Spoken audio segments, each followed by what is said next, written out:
I Will Never Return to the Deep Web Ever Again by Storymaster 100.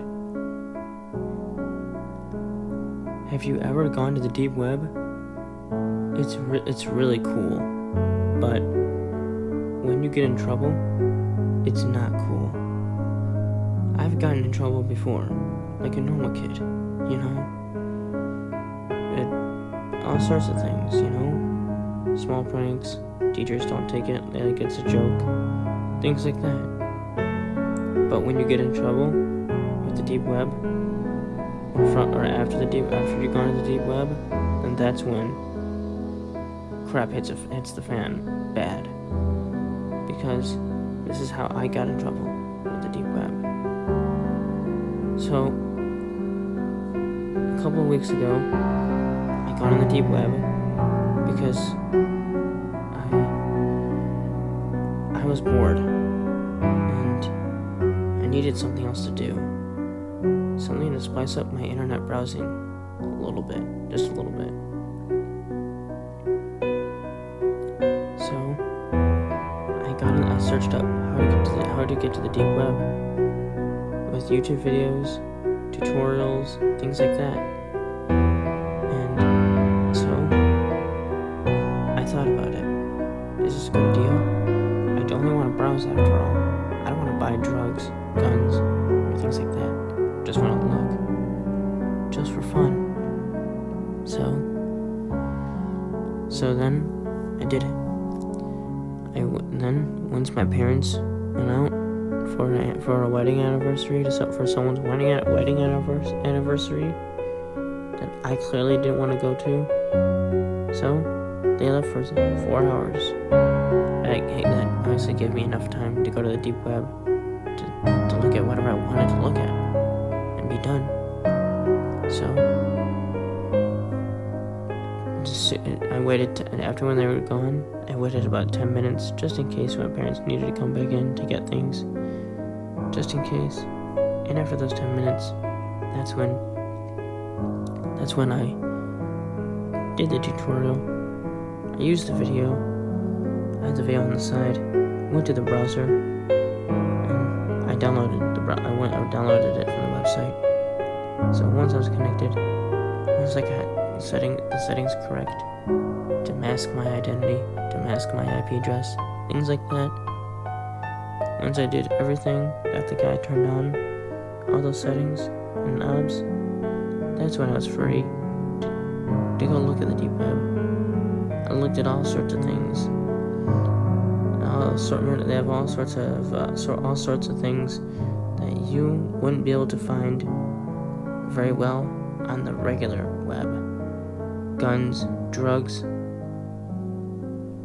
you know, hitmen or killers, you know, and well, and people about and websites all about cannibalism, things like that.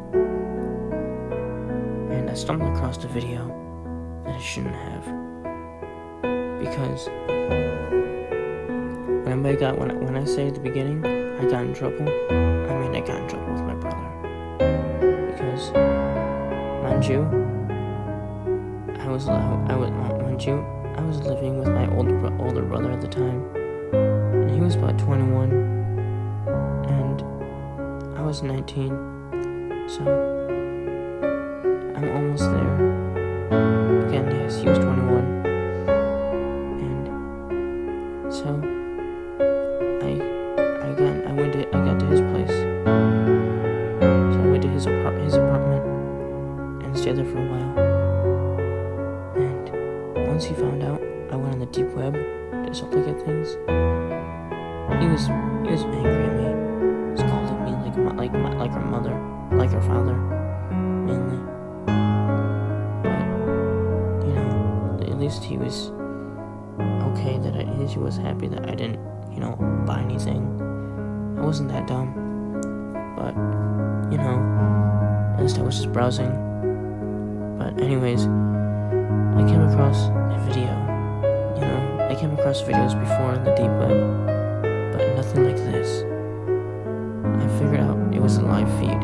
I clicked on it, first, in fact, actually, I thought it was a snuff film, or a film with the chat over it.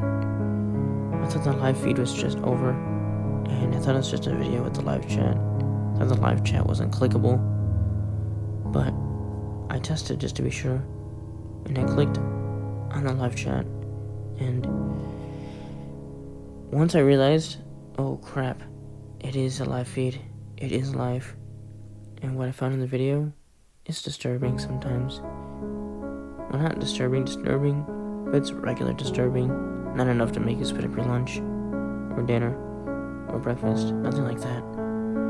But, you know, here's how it went down. It was a camera attached to a wall. I was able to tell because you were looking down when you looked at the camera. Basically, the camera looks down, and there's a young woman strapped to a chair, like not in restraints, but tied up in a chair. And there was a man, and the man, maybe he's about, I don't know, 6'5". I don't know height. I just goes my mind now. So I looked. So when I watched, I thought it was just a joke. And he said he was gonna release her. I thought, you're just gonna do that? Wow, that's lucky. But then he said, I lied. Then he pulled out a bit. Then there was a box right. There was a box behind the girl while she's sitting in the chair. He went behind the girl, went towards the box, pulled out a baseball bat. So the live chat, and a bunch of people in the live chat, they all said, "Hit her in the head, hit her in the head." And so I didn't think he was gonna do it, but he did it just enough to knock her out. And people said, "Yeah," in the chat. I was like, oh my gosh, what in the world? This guy's crazy. And then I thought about it. I heard a lot of stories about the teapot, but that's when I knew he's going to do something even worse. He pulled out a pocket knife, and so he pulled her shirt up just a little bit, not to show you know what, but enough to show the rest, the bottom half rather. And while she was knocked out, he lifted her head a little bit, and he took the pocket knife, and then he was about to cut her head, make a deep cut, but then he pulled out a pair of scissors, cut some of her hair, enough to make a big space. I knew where I figured out. I know what he's gonna do. And so, then he put the scissors on the table. Did I forget to mention that she was gagged with tape? Yes, there's tape on her mouth.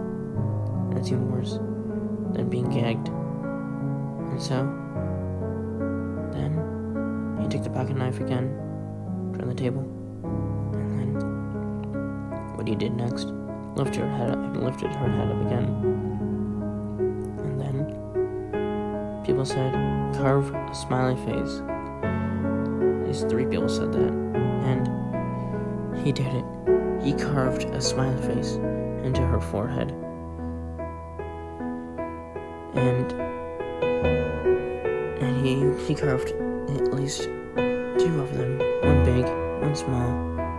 It looked like it hurt. She was bleeding a little bit, and so they said, do deep cuts on her arms and forearms and legs and belly. People were saying in the chat. I thought it was really strange. And so not only I didn't type anything, but also the guy was doing the live feed.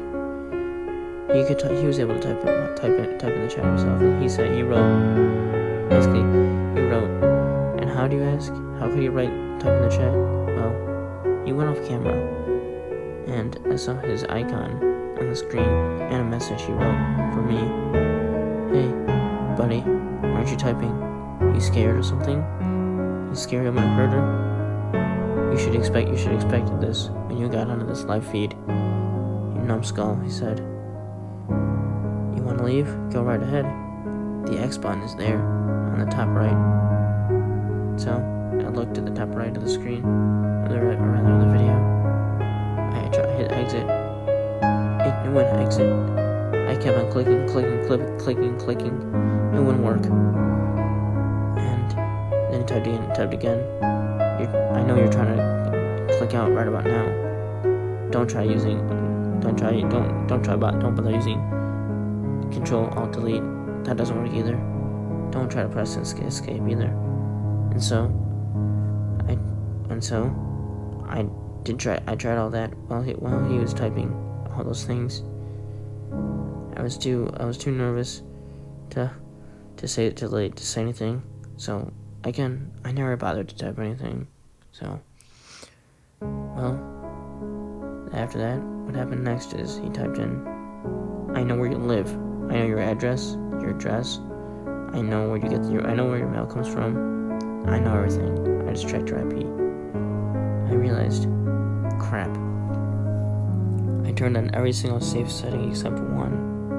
I didn't see it. Crap. I turned off an option that said, mask your identity, and I didn't turn that on. I left it off. Crap. I shouted to myself. There's no going back. I realized. So, the only thing I did was, when I went to put my hand on the power cord, I realized the power cord that leads to the wall. I grabbed the end. I'm about to pull it, and I looked back, and he said, I know you're about to take the wall socket, or rather, take the cord out. He said, don't bother doing that, because I'll just find you, he said. And so, I didn't care. I yanked it out of the wall, and then, that's when the computer obviously shut off. So, I turned it off. It turned off, obviously.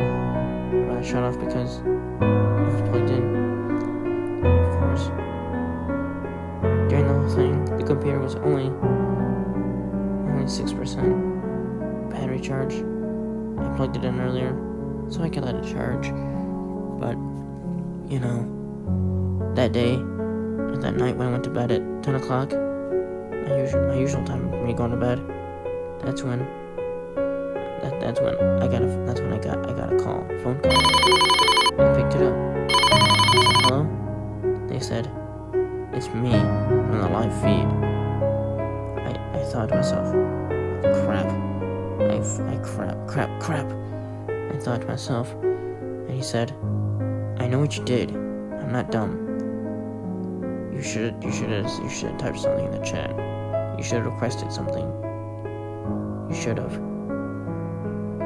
Why else were you at my live feed if you weren't gonna say anything? If you weren't gonna demand anything? He said, by a week, I'll be at your house. I live in the same state. I said, no, I was messing around. I won't do it again, I promise. I was just browsing. I didn't know it was a live feed, I said. Well, he said, you should have known that. You should have thought about it before coming to my live feed. You should have thought about it before you walked right smack into it, he said. So, I said, please let me go. He said, I'll come to your house. Maybe I'll do some of that thing. Do some of that from you, on you, like I did that girl. He said. And he said, you know what happened to her afterwards? I said, what? I was scared. He said, I killed her. And I thought to myself, oh crap, he killed her. He said, and now I want to feed her to an alligator. He said, I have a pond behind my house. I have an alligator. I said, oh crap, in my head. And then he hung up on the phone. And that's when I thought to myself, I will never go on the deep web ever again. lesson learned. If you're ever on the deep web, don't go into a live chat. If you're going into a live chat, you better know what you're getting into before you go into a live chat.